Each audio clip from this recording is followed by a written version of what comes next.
Hi everyone, in this video we will show you how to create a TikTok account. First, open the TikTok application on your mobile device.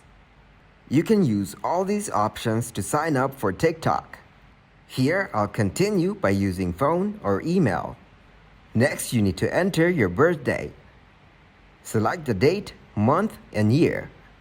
Hit the next button to go next.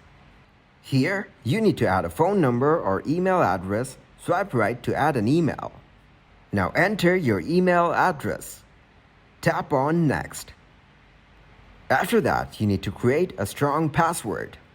Then tap on Next. Here, type a nickname for your account. Once you're done, tap on Confirm.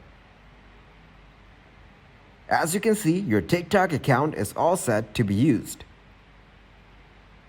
Thank you for watching. Like the video and subscribe to the channel for more content like this.